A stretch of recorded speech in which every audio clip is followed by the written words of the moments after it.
Versi orang Iban yang ada di Kabupaten Kapuas Hulu, saya membawa ada 4 temenggung di wilayah Iban Kabupaten Kapuas Hulu. Kami ada 6 temenggung, Pak. Keberadaan Iban di Kabupaten Kapuas Hulu itu ada di 9 kecamatan, yaitu Putu Sibau Utara, kemudian Embalu Hulu, Batang Lupar atau yang dikenal dengan Lanja, kemudian Badau, Nangakantu, Puring Kencana, Jongkong, dan juga Bunut Hilir.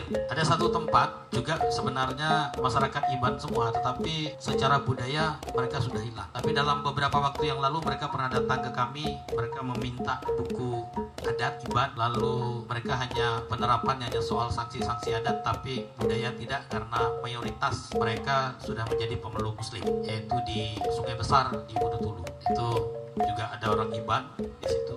Saya hanya menyebutnya di 9 kecamatan karena memang kalau dari sisi budaya dan juga adat istiadatnya. Di Kabupaten Kapuas Hulu yang kami pelajari, saya tidak tahu persis, tapi ada 4 suku yang masuk dalam Ibanik Group, yaitu Iban itu sendiri, kemudian Kantu, Suait, Seberuang.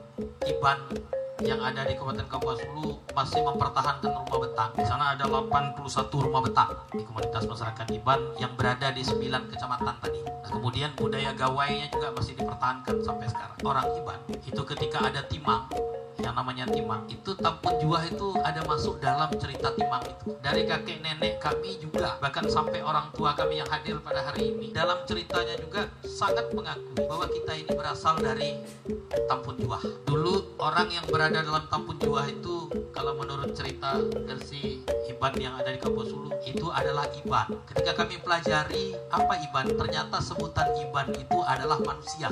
Itu yang tidak banyak diceritakan, tapi kalau di dalam versi Iban, dia mulai berpisah ketika dengan Kantu, karena ceritanya ada 2 adik-beradik ini sebarannya. Padahal kalau diceritanya tadi bahwa Iban itu adalah manusia, nah bukan langsung menjadi suku. Ketika dia menjadi suku itu kan hasil penelitian para ahli, sudah mulai membeda-bedakan atau memilah-milah, ini suku Iban, ini suku Bedayu, ini suku Kantu, dan sebagainya. Nah kemudian di dalam cerita masyarakat Iban, ketika manusia berada di Tampun Juah, waktu itu belum ada terpisah antara manusia dan orang Panggau. Orang Panggau itu tadi Pak Temenggung bilang orang gaib, orang yang tidak kelihatan, orang kayangan, orang yang memiliki kemampuan yang lebih.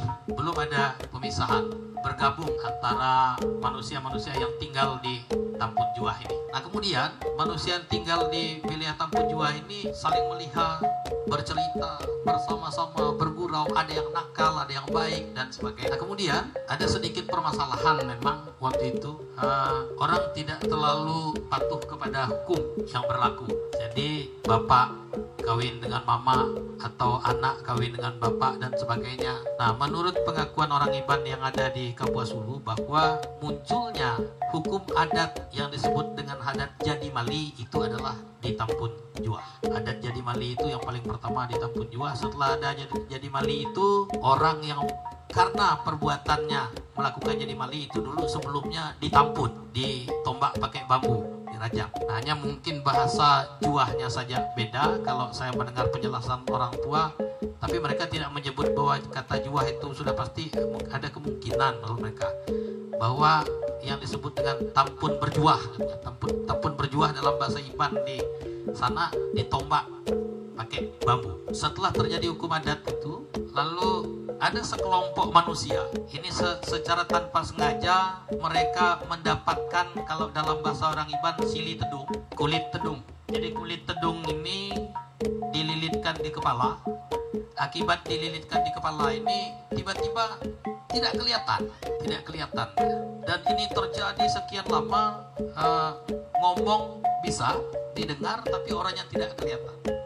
Akhirnya orang Iban tadi, manusia yang merasa risih, sepertinya dia diintip terus, lihat terus, lalu seperti udah tidak cocok bersama di tempat ini. Apalagi kerjanya orang Panggau. Nah, diistilahkan waktu itu mereka keling, mereka laja, itu diistilahkan sebagai orang Panggau. Kerjanya orang Panggau waktu itu nyabung mensia. Nyabung mensia itu secara dia disuruh ini suruh jadi manuk sabung, suruh kelahi, tapi nanti didamaikan lagi, kelahi damaikan lagi, kerjanya begitu terus. Kemudian tidak nerima, ini akhirnya memisahkan diri. Panjang sebenarnya, banyak memang cerita, tapi mungkin kami memberikan gambaran singkat. Nah kemudian pengakuan Iban yang ada di Kapuas Hulu itu, mereka melakukan perjalanan melalui Batang Merakai, kemudian masuk ke Batang Lupar. Dulu tidak ada pemisahan antara Indonesia dan Malaysia zaman itu. Masuk ke Batang Lupar, dari Batang Lupar kemudian ke Batang Aik yang ada dekat Lubuantu. Dari Batang Aik baru masuk ke wilayah kami yang sekarang, yang ada di Indonesia yang saya sebutkan tadi. Ketika mereka melakukan perjalanan memisahkan diri dari Tambun Juah ini, hilang cerita Pak.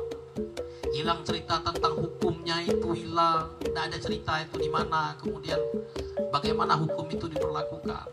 Tapi kerjanya perang terus. Orang-orang Iban ini tadi yang berjalan ke sana kerjanya ngayau. Lalu kemudian hadir seseorang yang sekarang di sana itu dianggap pahlawan oleh orang Iban yang dikenal dengan nama Temenggung Simpe. Temenggung Simpe ini tadi, inilah yang memulai baru lagi tentang hukum adat yang berlaku di sana, karena dia adalah dianggap sebagai temenggung pertama suku Iban. Sebelumnya belum ada temenggung kalau di sana. Dia merupakan temenggung pertama yang diangkat oleh orang Panggau. Yang anehnya